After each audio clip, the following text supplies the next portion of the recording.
be chairing this morning's session and to introduce Terry Cow, who's kindly agreed to talk to us on the entropy decrement method and the Erdos discrepancy problem. So thank you, Terry. Thanks, Tom. Thanks for inviting me.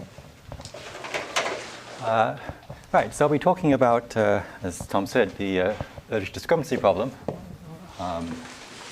solved.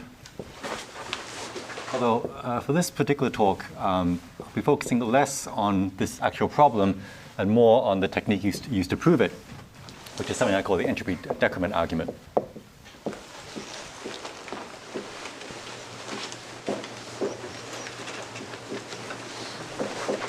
Which is something that I invented in order to prove this, but to solve this question.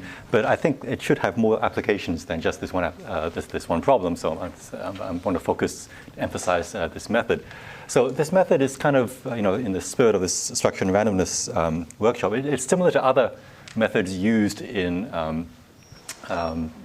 whenever you want to exploit somehow the dichotomy between structure and randomness. So there are other methods which go by the names of the density increment argument, for example, of Roth.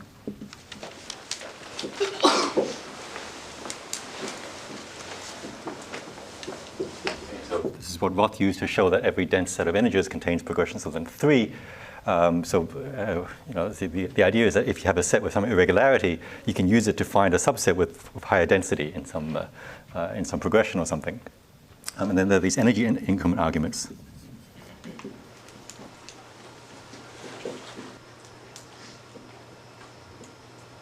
Used, for example, by Zambredi to prove his regularity lemma.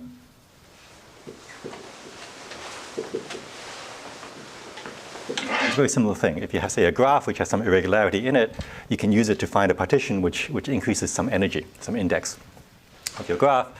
And then there are these things like these rank reduction arguments.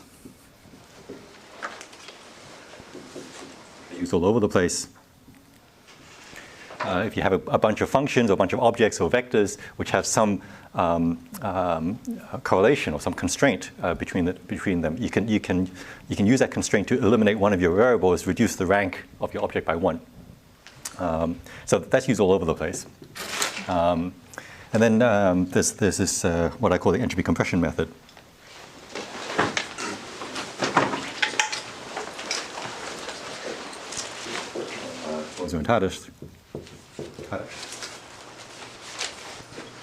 They used to prove it to give a nice new proof of the Lovász local lemma, where again, if something bad happens that you can't satisfy a certain set of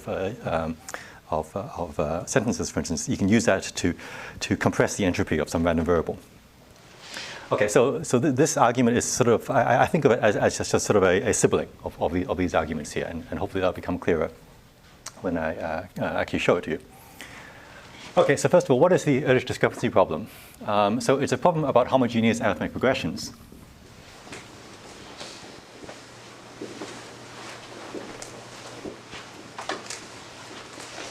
Arithmetic progressions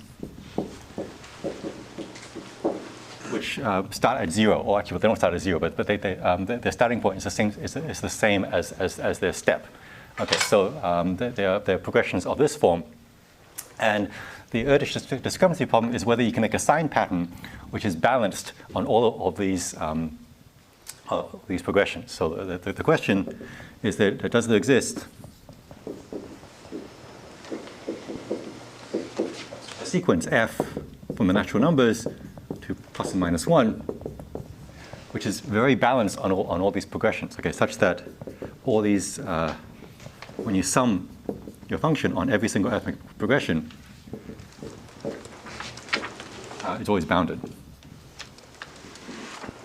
So in other words, you super for all d and j.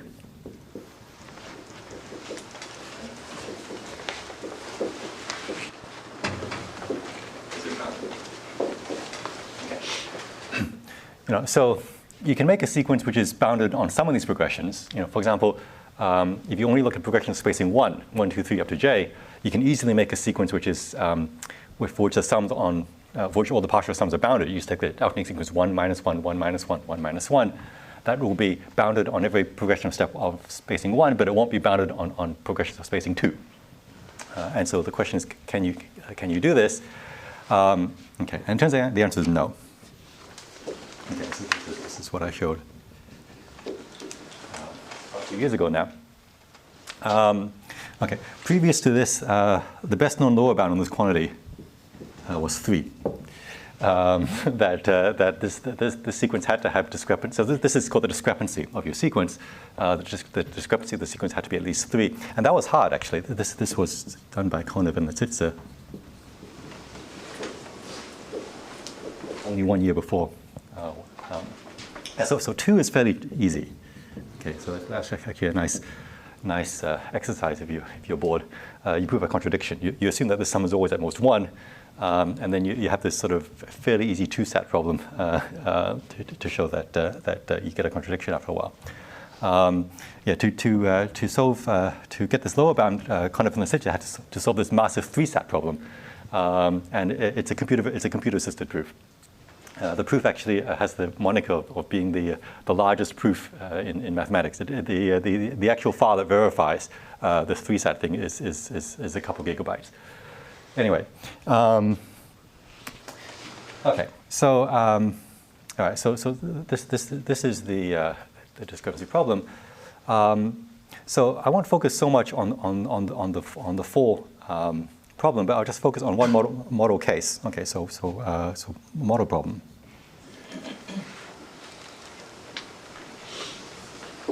Okay, so this is a statement about arbitrary sequences, but let's take a very special sequence. Okay, so let's take f to be what's called the Liouville function.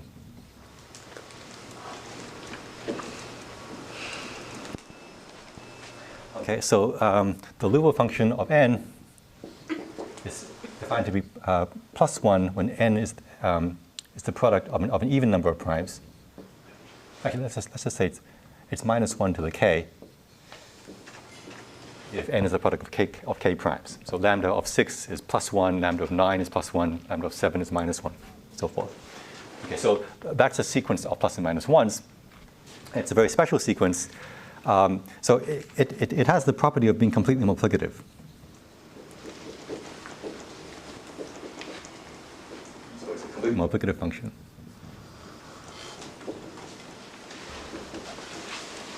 Okay. And it's -1 at every prime. So in particular, for example, lambda of 2n is minus lambda of n, lambda of 3n is minus lambda of n, and so forth. Okay, so it has these special properties. In fact, these properties basically essentially define the function uniquely. So for this particular function, these partial sums simplify. If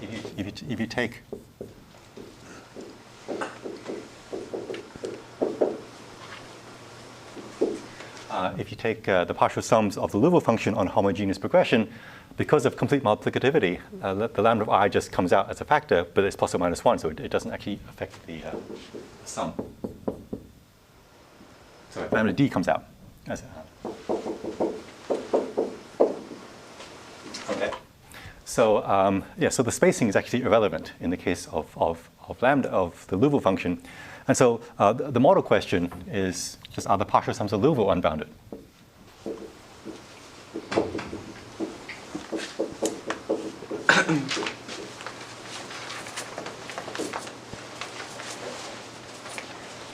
So this was already known. Okay, the answer here is yes, and this is quite classical. You can prove it fairly easily using the theory of the Riemann zeta function. Huh?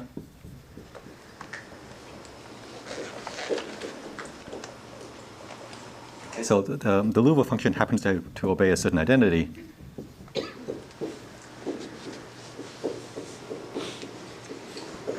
You can relate the Liouville function to the Riemann zeta function, and then if you play around with Perron's formula and you understand something about the zeros of the zeta function, we don't know everything, but we know something about the zeros of the zeta function, you can easily get some unboundedness. In fact, we can show that usually it's bigger than square root d times some log factor, which I forget. Okay, so this was already known, but the model problem is to prove this without using this fact. Okay, prove this without using the zeta function. Okay, basically. Well, maybe without using specifically this. Well, okay. well, it's a bit vague what without using means, but okay.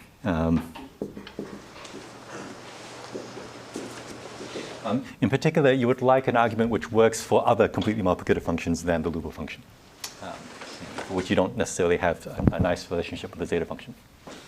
Okay. So I'm going to focus on this model problem. It turns out you can reduce the, roughly speaking, the general case. If you can prove unboundedness for all completely multiplicative functions in a sufficiently uniform way, and I won't specify what uniform means, then it actually implies the general, that unboundedness for the general sums.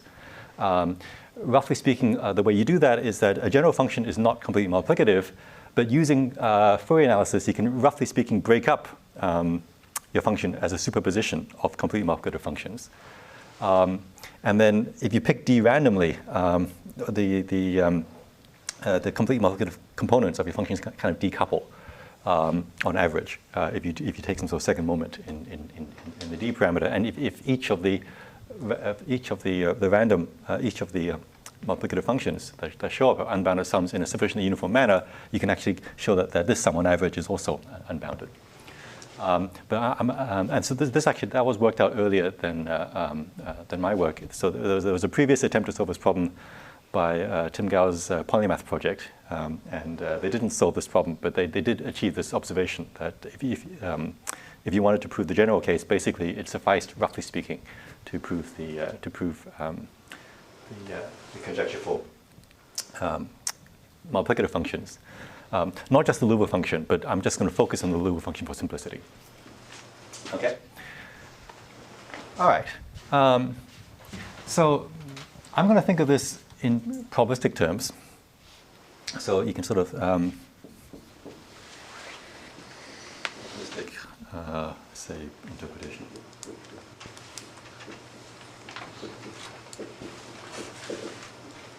So the way I'm going to think about this is I'm going to pick a large number x. I think it's going to infinity. And then you pick a, okay, and then you pick a number n at random, pick a natural number n at random.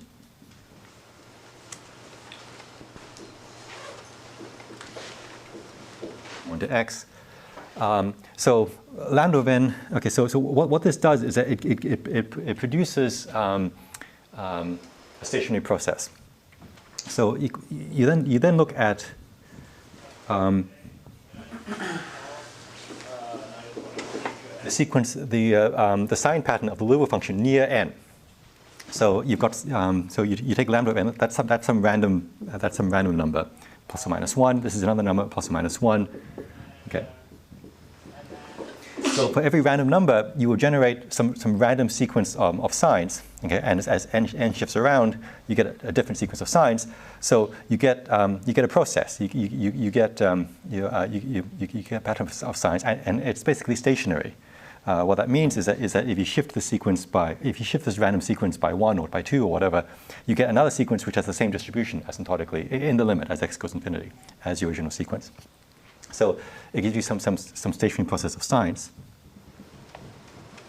or asymptotically stationary process of signs.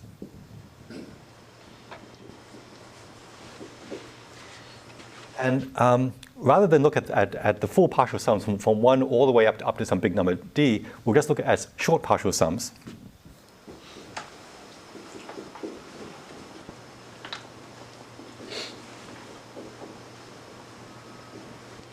Okay, so we'll look at we'll have to take some medium-sized h, like 100 or something. We look at these partial sums, and so this is a random variable. Okay, so because n is random. And basically, we want to ask, are these random variables unbounded? Okay.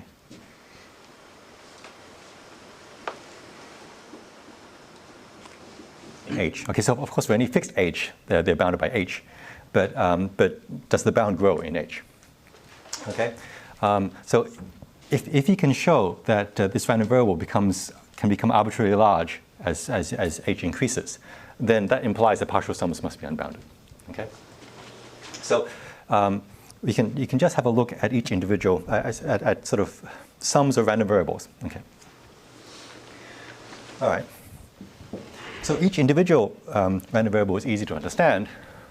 if you pick a random number, if you pick a random number n, lambda of n is plus or minus 1. On average, it's asymptotically, it has mean 0. This is the prime number theorem. So the prime number theorem has an equivalent form due to Landau.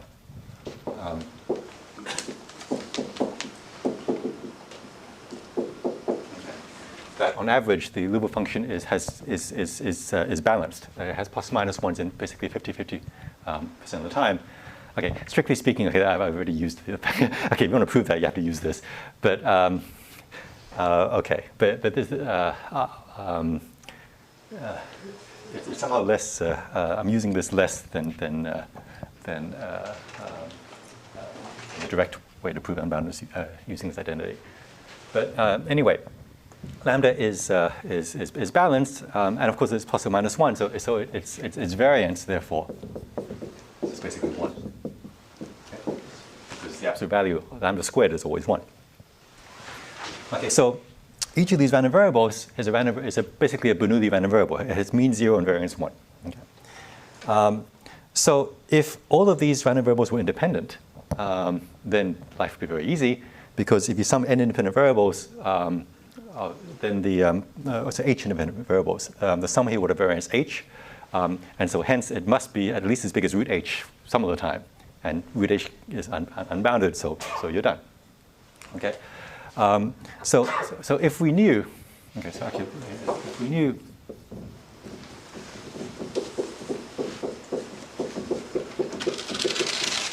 if we had correlation estimates, okay, if we knew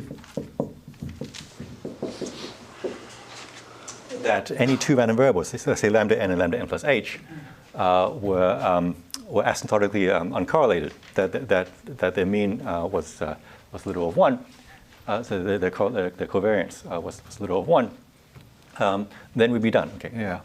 Then some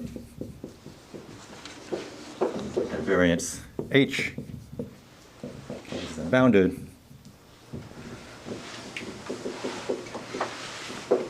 And we're done. Okay. So this is believed to be true.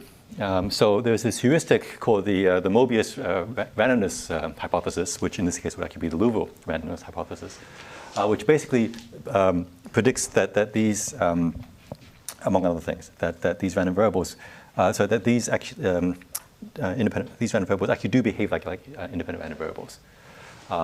So for instance, if you take lambda n and lambda n plus 1,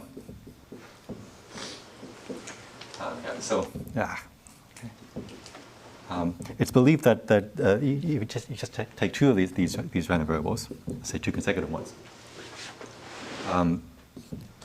They should, so there's four different values that this pair can take: plus 1, plus 1, plus 1, minus 1, minus 1, minus 1, minus 1, plus 1.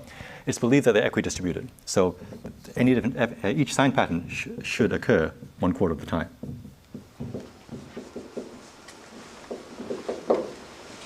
This is conjectured.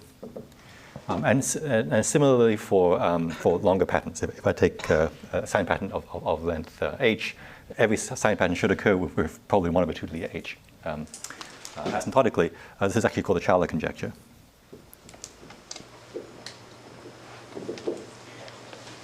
Okay, so this is not known.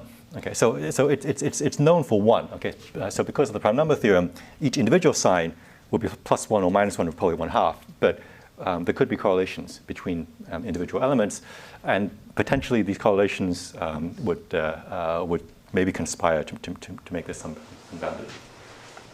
Okay, so this is unfortunately not known. If it was known, it would be done, at least for this model problem. Okay, but what I was able to show was in non-probabilistic notation, so another way of stating this sort of conjecture is that if I take, say, lambda n plus 1, okay. So the conjecture is that if you sum lambda n times lambda n plus 1 from n up to x, it's supposed to be literal of x. So x is the trivial bound. You want to gain a little o of the trivial bound. So that's not known. But what I was able to show 2 years ago is a smoothed out version of this. what I call a logarithmic average version of this. Okay. If you sum this harmonically, you put a 1 over n here, then the trivial bound here is log x, okay, the harmonic series. And so I was able to get a little o for this average version. That's weaker than this bound. If you have this bound, then some bit of summation by parts gives you this bound, but it doesn't go the other way around. This is a smoother sum. And it turns out that this is good enough, at least for the application to prove unboundedness. That if you can prove this, so what you do is that instead of sampling n uniformly from 1 to x, you sample n with this harmonic weight, and you run the same argument, and you'll still get this unboundedness. So this is good enough. So I had this sort of logarithmic average version of the Charlotte conjecture. So far, it only works for pair correlations. I would love to extend this to 3-point, 4-point correlations. That's very optimistically work in progress, which basically means we don't know how to do it. But okay, but okay, that's another story. But okay, but I can at least get the pair correlations. Okay.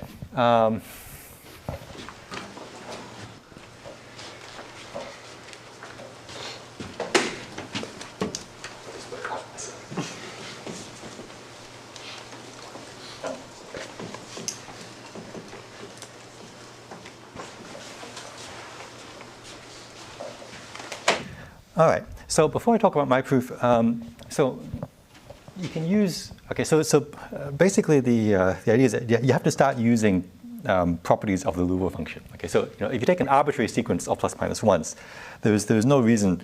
So for example, you could take the alternating sequence plus 1 minus 1 plus 1 minus 1 plus 1 minus 1.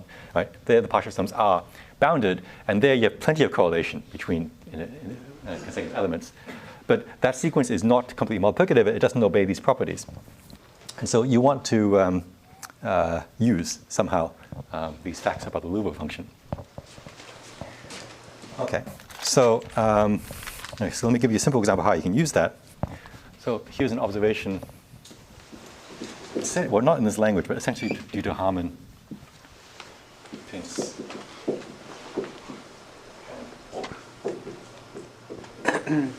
Okay, so if you sample n logarithmically, so if n is sampled, okay,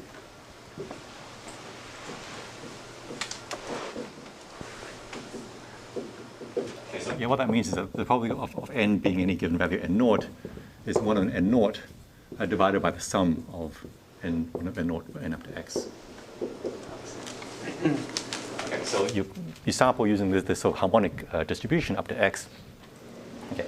N is sampled logarithmically, then the probability that lambda of n and lambda of n plus 1, that they are equal.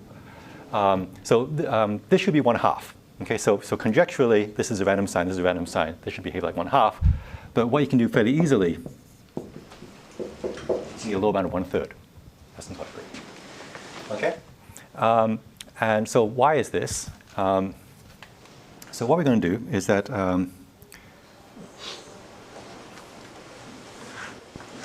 let's first look at this probability. Okay. So rather than look at the probability that n and n plus 1 have the same sign, let's look at the probability that 2n and 2n plus 1 have the same sign.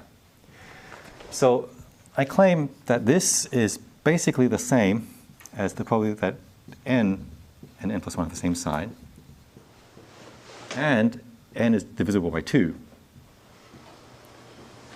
multiplied by 2. Okay. The probability that 2n and 2n plus 1 are the same sign is basically this twice the probability that n and n plus 1 are the same sign, and n is even. So why this is the case, well, we're just going to write down, okay, so let's actually write out what all these expressions mean. Okay, so what this is, I'm summing over all n less than x, 1 over n, times, I guess, the indicator of lambda 2n, lambda 2n plus 1. Okay? And then I have to divide by a factor which is basically log x. Okay, so up to small errors, that's what this expression is. And up to small errors, what this is again 1 over log x over here, n less than x, twice the indicator function of lambda of n n plus 1 being the same, and n is even.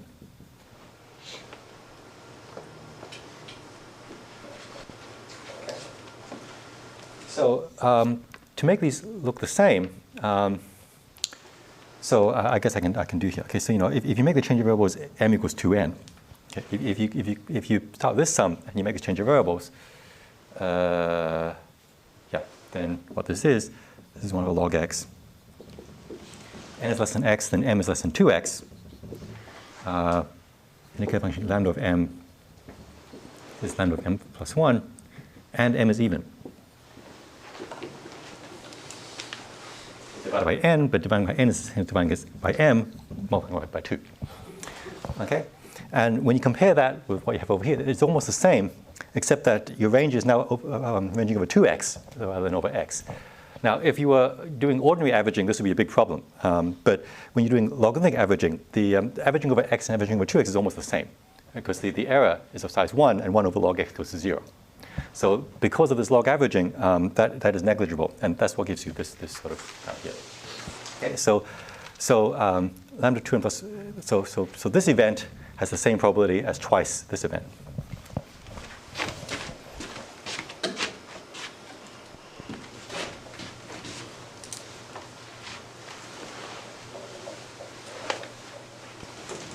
Okay, and very similarly, the probability that 2n plus 1 and 2n plus 2, same sign pattern, this is twice the probability that lambda of n and lambda of n plus 1 are equal, and n is odd.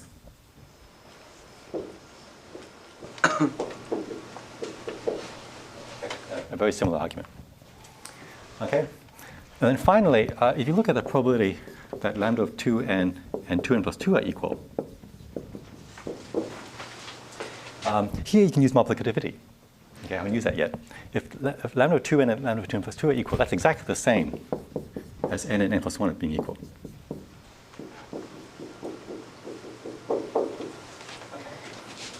So we have these three identities.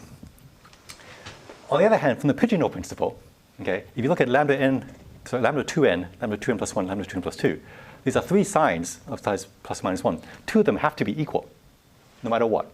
Okay, so the sum of these three probabilities has to be at least 1. Okay, so if you add that up, that tells you that basically 3 times this probability has to be at least 1, and that's what gives you this lower bound here. Okay, so that's a simple example of how you can use, well, first of all, use this log averaging, but also use the properties of the multiplicative properties of your Liouville function to get at least some partial progress towards what you want. So I mean, that doesn't get you all the way to literal of 1, but it gives you something.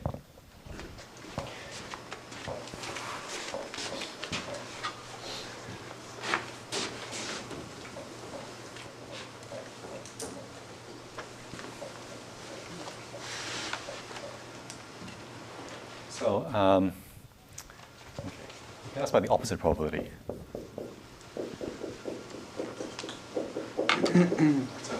What about the probability that they're different? Are there any lower bounds on that? So there is a lower bound. Some. But this actually is very recent.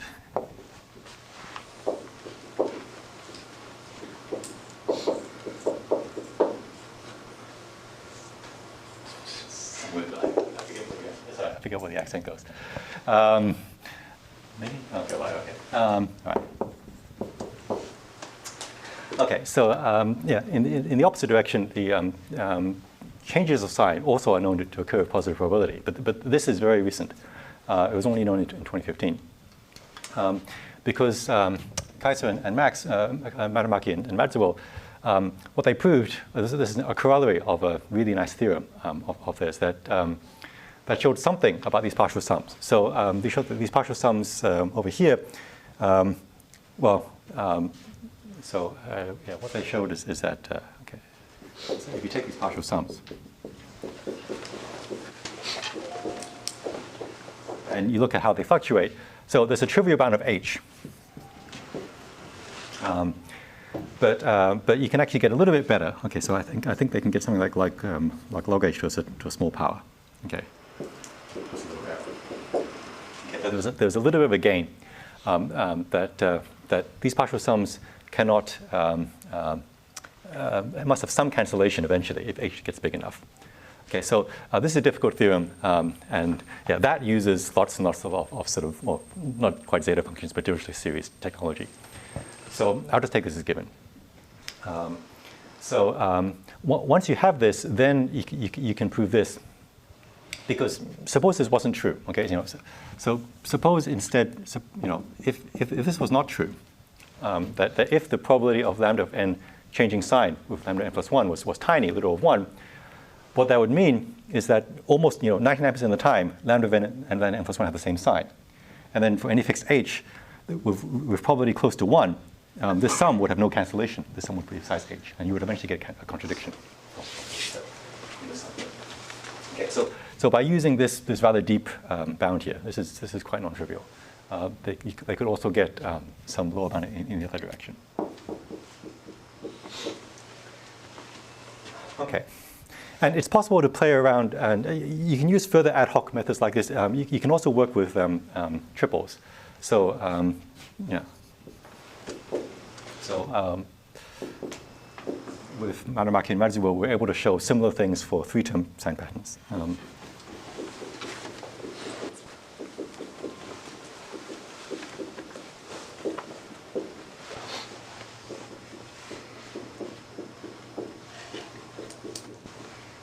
For any choice of sign pattern. Every sign pattern occurred with positive probability. And basically, by more complicated versions of this argument, it was actually a lot like solving a giant Sudoku puzzle. This is sort of, you can sort of see a two-sat type situation happening here. When I said the pigeonhole principle told you that one of these three statements had to be true. That's kind of a two-sat type thing. And there's a certain three-sat type game you can play, which gives you this. But it was really not clear at all that this would extend at all to 4. It was very ad hoc. All right.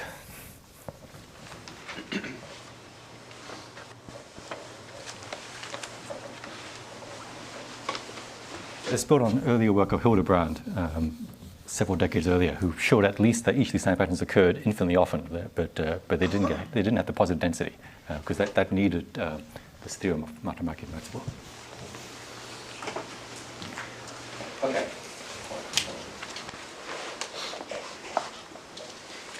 So so the way coming back to so we want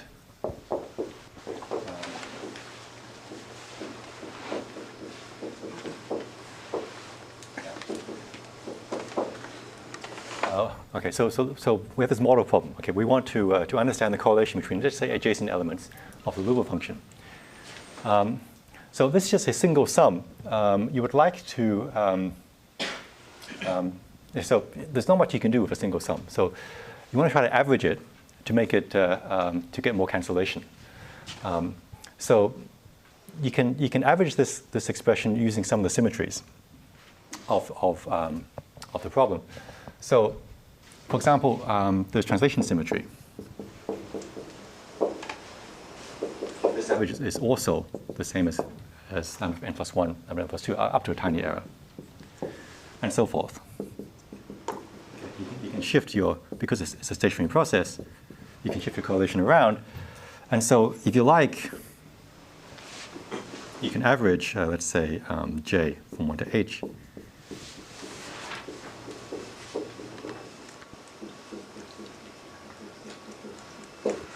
A single pair correlation you can re-express up to small errors as an average of pair correlations. Now, this by itself doesn't help you because this could still be big. Okay, so again, in the example where lambda is alternating, +1, -1, +1, -1, +1, -1, this correlation is always -1, but so all these guys, there's still no cancellation.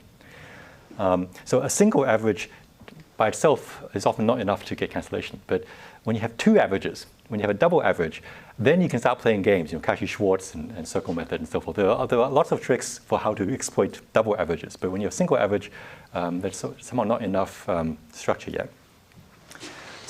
But so far we haven't used the multiplicativity, the fact that lambda is multiplicative. Okay. So what we can do, so we know that for any prime p, lambda pn is the same as minus lambda of n. Okay. So this probability we can also write as lambda of pn, lambda of pn plus p. Okay, just by using this property twice. Okay, and this is the same by sort of a similar argument to what I had before. This is basically p times the probability lambda of n plus p restricted to n being divisible by p.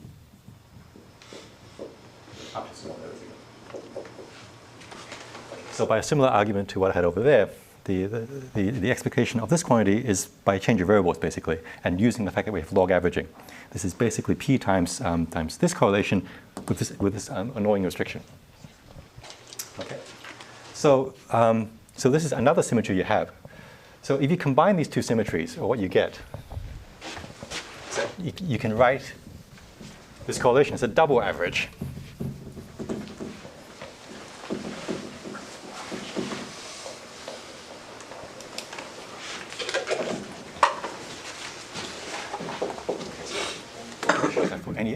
For any h not too big. Okay. This single correlation you can write as double correlation. So on the one hand, you're averaging, let's say, j between h over 2 and h over 4. Okay, so then I get 4 here. And then you average over primes less than h over 2. Sorry, this is h over 2.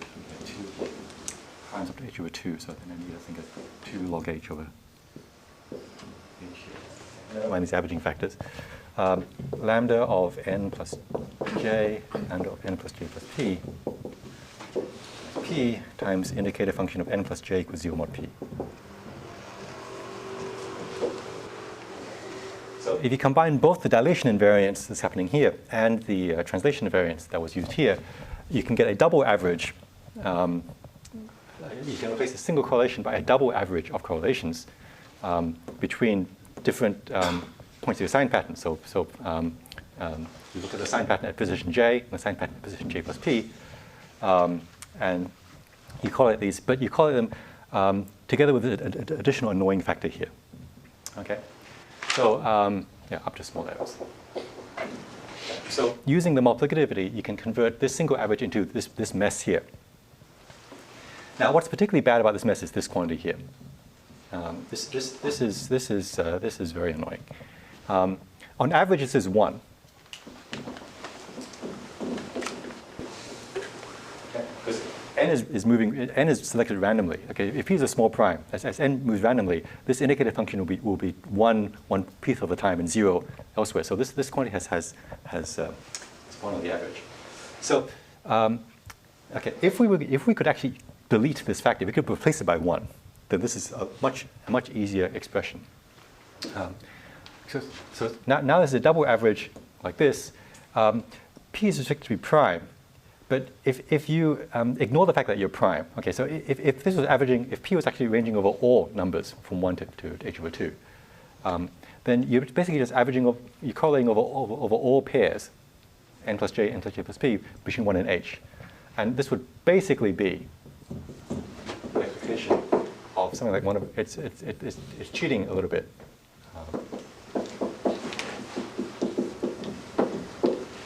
But this double sum here, if you ignore the fact that p is prime, it looks a lot like the square of a single average, and that we know to be small because of this theorem of Matamaki and Radziwill. Okay, the single averages are usually small, and so this is fine. Now, there is p is restricted to be prime, but we know how to deal with that. Okay, so the magic word is the circle method. Okay, so if you apply the circle method to this, you have to use a slightly more general version of this Matamaki-Radziwill theorem. You can show that if you can ignore this factor here, that this expression is small. So the problem is this additional factor here. Another way of saying it is that if you subtract the mean here, okay, so the main difficulty is to show that these correlations weighted by this annoying extra factor here. Okay. We want to show that these correlations are small. Okay. So here is finally where entropy comes in. Okay, so there's been no entropy at all. Okay, so this is a mess, but abstractly, what this expression is it is some combination of two different random variables. So there's really two random variables that are somehow fighting here. Okay, so I mean, well, so of course we have this original source random variable n. Okay, but it gives you two different random variables. Okay, so one of them I'm going to call x sub h, which is the sign pattern.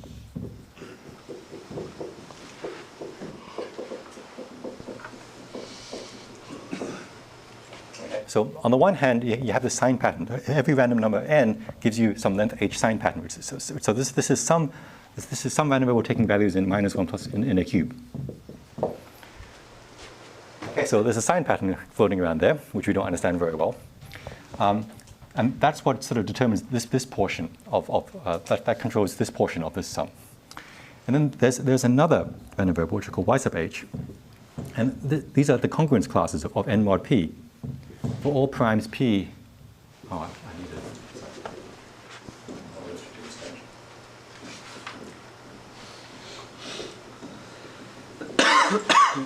So you take this random variable and you look at all its congruence classes, residue classes, mod p, over all the primes in this range. And so that lives in something. It lives in some product of C mod pz.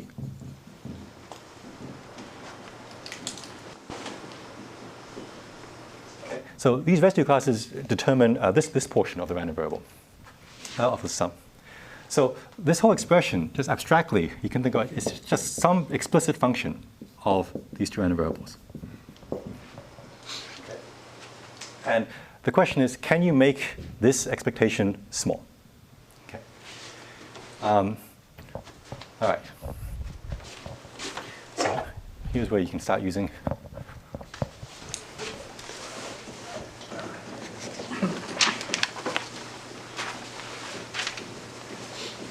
So the whole problem is that these random variables are coupled together because they both come from the same source random variable. So they're not independent. Okay. But if these random variables were independent,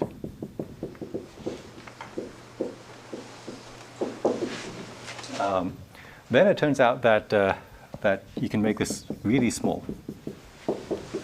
Yeah, this is small with really high probability. 1 minus exponentially, okay, let's put it this way, it's less than epsilon. It's probably exponential in minus epsilon times the number of primes, which is h over log x. So there's an exponentially small failure rate. Okay, this expression will be very tiny if these were independent. And this basically comes from Hoeffding's inequality.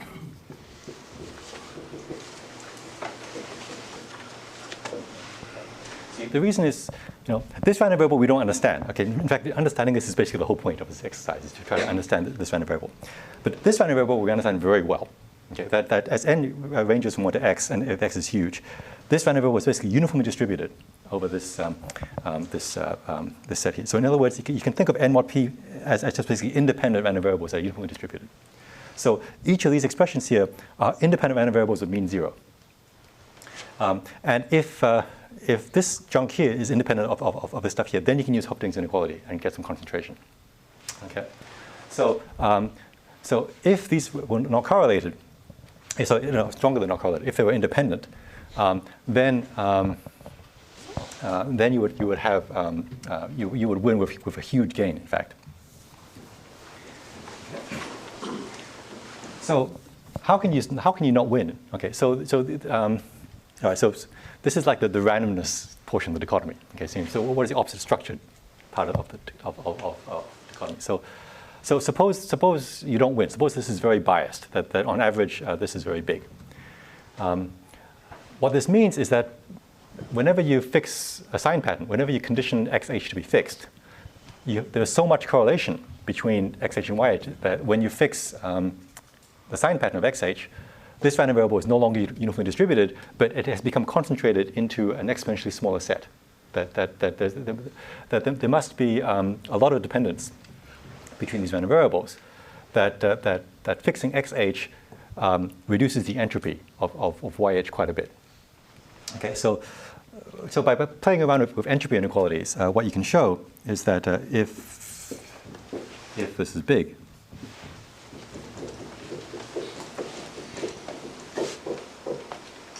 then the entropy of yh given xh has to be a lot less than the entropy of yh alone. Around like this. That this sign pattern must somehow remove epsilon h over log x bits of entropy from your random variable in order to squeeze yh into the set of failure of the Hopting inequality. Okay, so that wasn't quite a proof. If you want to make it a proof, you have to use something called the data processing inequality. Okay, but there is some reduction of entropy here. This is the Shannon entropy of these expressions here, and this is pretty big. So yh. Just for comparison, the entropy of yh is basically h. Okay, it's the log of the size of the set, which is by the polynomial thing basically exponential h. And also xh, the sign pattern is it's at most h. Okay, so it takes values in this cube, so which also has size exponential in h. It may be concentrated to a much smaller set, but so the entropy is at most h. So there's a big chunk of correlation here. Another way of saying this, an equivalent way of saying this, is that the mutual information between these two random variables is big. Mutual information basically defines the difference between these quantities here. Okay, so somehow this has basically h bits of entropy, this is h bits of entropy, but h over log h bits of entropy are common. Okay. So this is the structure, and you want to use this somehow.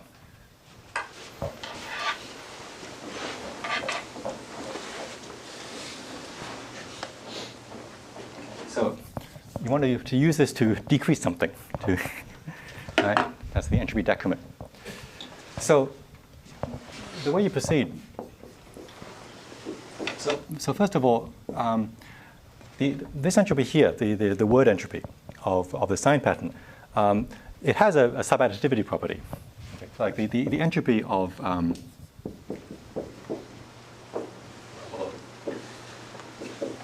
string of length h is at most twice the entropy the entropy of a string of length 2h is at most twice the entropy of size h. The reason is that you can think of x2h as basically a string of length h is basically a concatenation of string of length h and then another string of length h, just shifted by h. Okay, and the Shannon entropy inequalities tell you the entropy of a pair is always bounded by the entropy of the two pieces. Okay, and because of stationarity, this is the same as this, and so these are equal.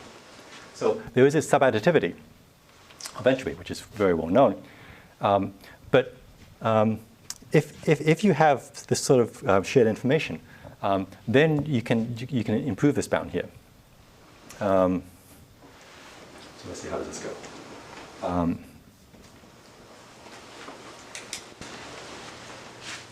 So I think what I want is that once you have this shared information, I can bound this quantity. So y2h given yh, I can get a better bound than y. Okay, so this again is h. Okay, so same argument.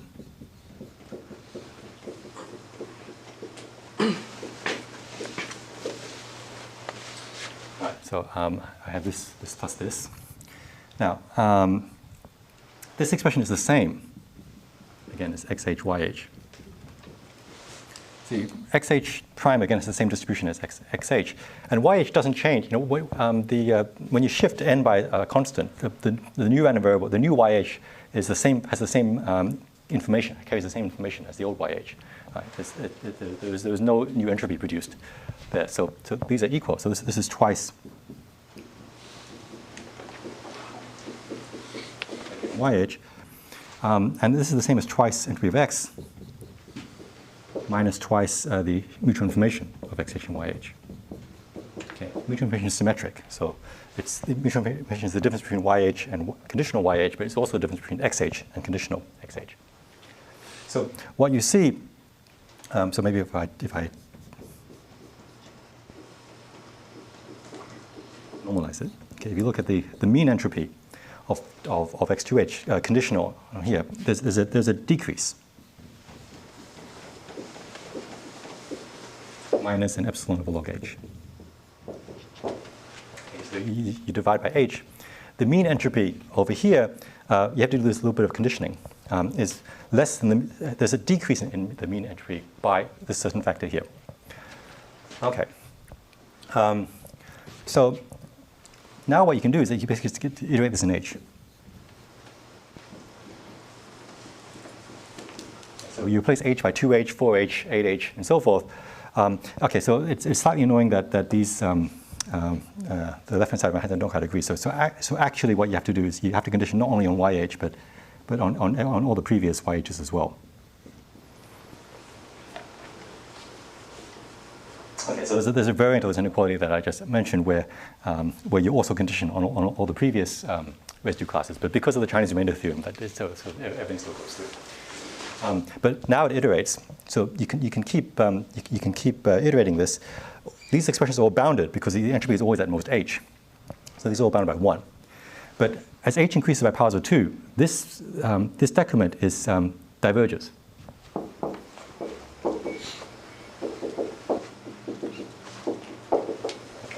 Barely, but it does diverge. Okay, when H is powers of 2, 1 over log H is like 1 over J, and that's the harmonic series that diverges. So eventually you run out of entropy. Okay, so you pick some H. If there is structure at scale H, that means that there is some of the information, some of the entropy of the sign pattern, which you don't understand, is being absorbed by these particular residue classes. And so that takes away some of the entropy, and it makes the entropy of the sequence grow more slowly than it would have if there wasn't this entropy trapped by this sort of zero entropy sequence here. Okay, but then you go on to the next scale, and at each scale, more and more of the entropy is sort of locked away in these periodic random variables here, until there was no entropy left. Okay, or at least no mean entropy left. And then so this gives you contradiction, which is large enough. Okay. Unless, okay, that's if all these expectations were big. And so that tells you that at some scale, this entropy was small, and that's what makes the argument work. So that's the entropy decrement argument. I think it's, yeah, so basically the idea is when you have two random variables and they're not, and you'd love them to be independent, but you can't guarantee that, you can sometimes use that, use the non-independence to trap some entropy. And if you can keep iterating that, you can get a contradiction. That is this entropy decrement argument. I'm hoping it can be used for something else other than this problem. Okay, I think I'm out of time, so thank you very much.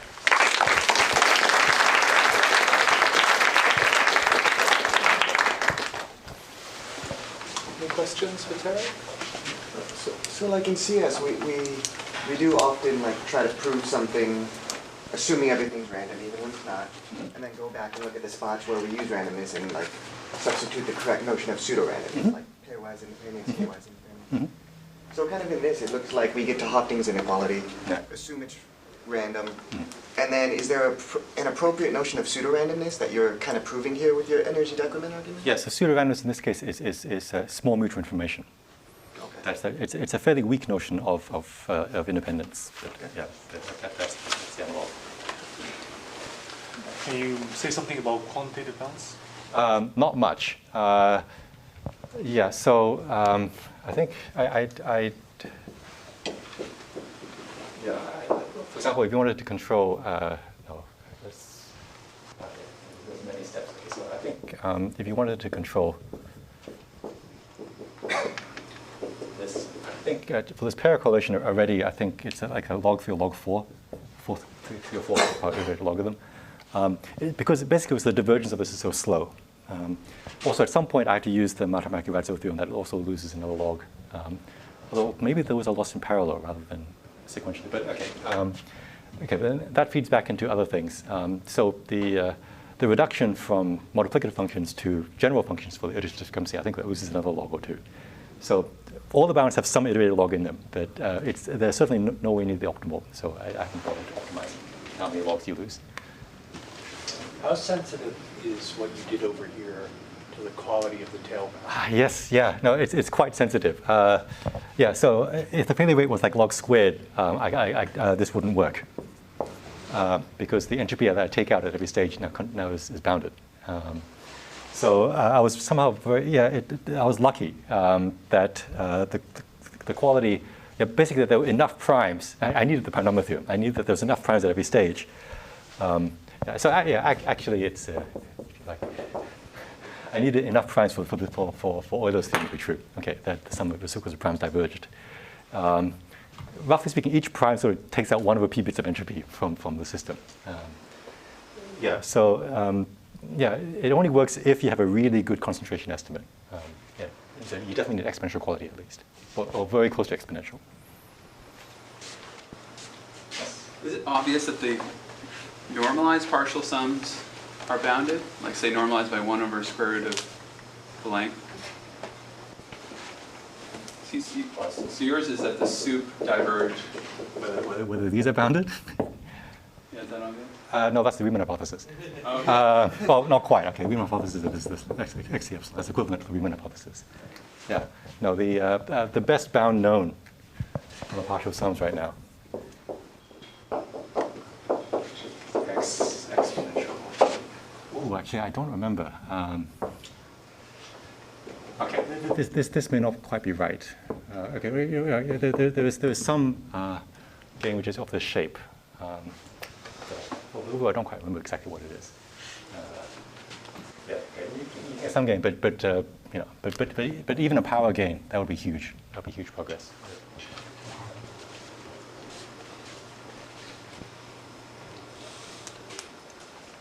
All right. Well, if there are no more questions, let's thank Terry again.